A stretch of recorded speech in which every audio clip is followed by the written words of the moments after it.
Okay, I'll bring you the numbers later on. In the meantime, Mark, so welcome back. We're still on Market Edge. I want to start my question with the expectations for a rebalancing by the MSCI. We've been hearing for over 2 weeks already, we've been hearing rumors about this rebalancing. Now, two parts. The first one was the Philippines. They were going to reduce the weighting on the Philippines and move that to China. Of course, that is not confirmed. We have to clarify with our viewers. It's not yet confirmed, but that's what we're hearing on the ground. And number two, another listed company is going to be included in that MSCI listing. So how do you expect the market to be moving because of this? Well, I think that's happening this week, the MSCI rebalancing. Normally, how markets react would be, as you said, some people would be positioning ahead, trying to figure out what will happen. But more than that, there would be the passive funds who just track the index. So that's the one that would actually introduce more flows either in or out of the specific countries that is weighted in the index. So if you're saying that the Philippines would be reduced, then there might be an outflow. If the Philippine weighting is actually increased, then you would see an inflow. And this is most likely, or this is rather due to the passive funds tracking the specific MSCI indices. So in a nutshell, I think with any rebalancing, that also introduces a little bit of volatility in the specific markets that would be covered by that rebalancing, given that investors try to position ahead, passive funds try to track it after or try to track it. So I think that's happening this week. So the nice thing is that after that happens, of course, all these rumors, all these reweightings, downweights and upweights would be gone. So that removes one uncertainty in the market.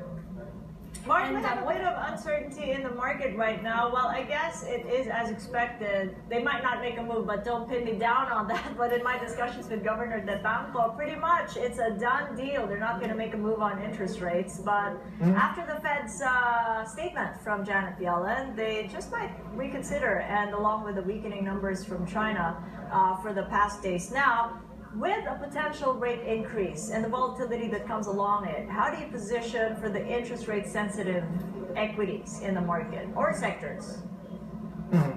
Well, actually, as with any rate hike, of course, the ones that would stand to benefit, as you mentioned, would be the ones that would be rate sensitive.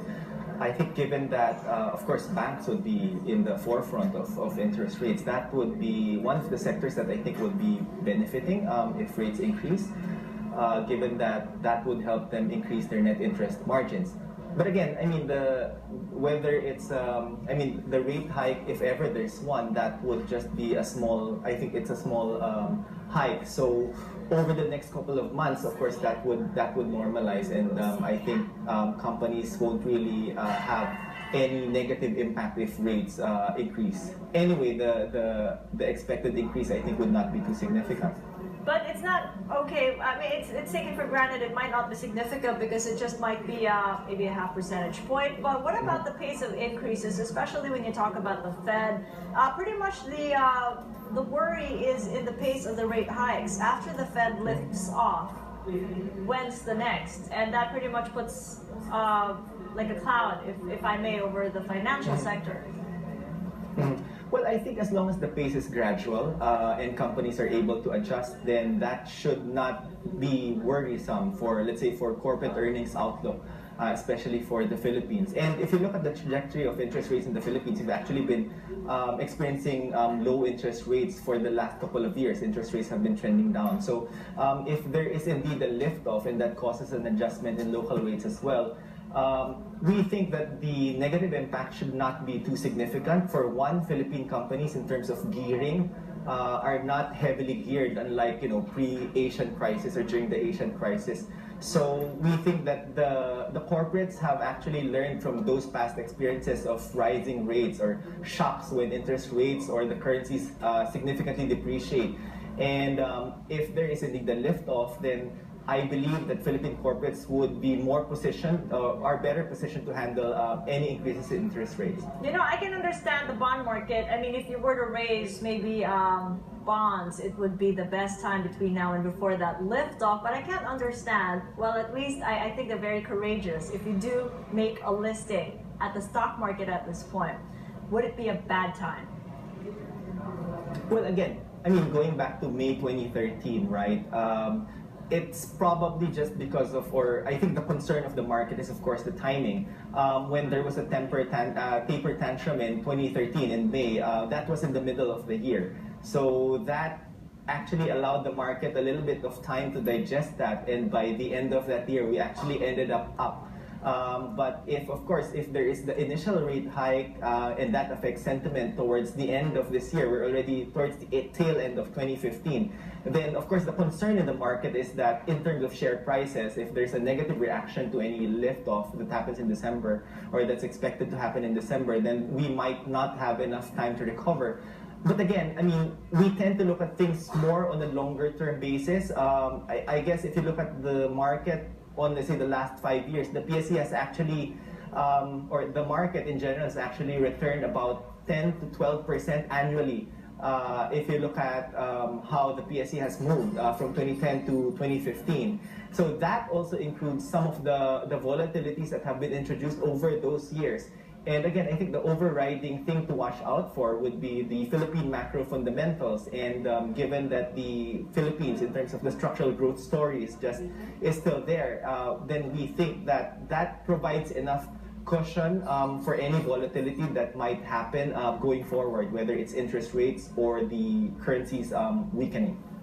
Kathy, I just want to pick up from the IPO question there. You know, we have a photo here. Yesterday, I was surprised because I was coming back to the PSE Stock Exchange and I saw a long line of people just lining up outside of the doors, of the glass doors of the building. I'm not sure if we have a photo of that we can flash right now.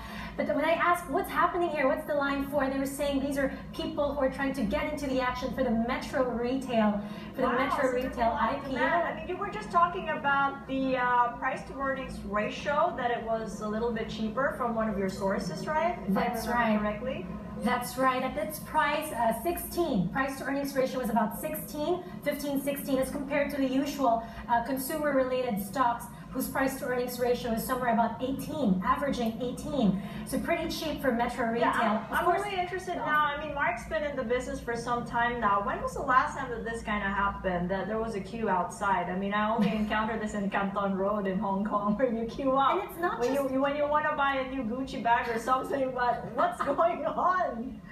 Yeah, it's not just here in the PSE in Makati, also in Tectite Ortigas.